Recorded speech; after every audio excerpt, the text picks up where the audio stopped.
దేవుని సేవకుని పట్టుబెట్టుకున్నారు. ఈనాడు గమనించినట్లయితే మతోన్మాదులు రెచ్చిపోతూ ఉన్నారు.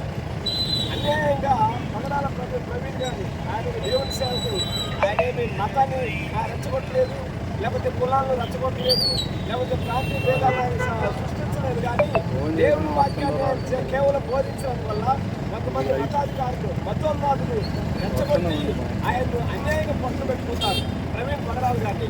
ఈ 2 రాష్ట్రాలు ప్రవీణ్ పగడాల గారిని పోగొట్టుకున్నందుకు చాలా చింతిస్తూ ఉన్నాం.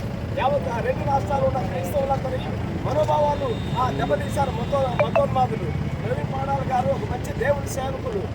నిజంగా ఇప్పుడు క్రైస్తవుల మీద భయంకరంగా దాడులు జరుగుతూ ఉన్నాయి. చర్చిలు పడగొట్టాలని, లేకపోతే క్రైస్తవుల పాస్టర్లను నాశనం చేయాలని భయంకరంగా దాడులు జరుగుతూ ఉన్నాయి.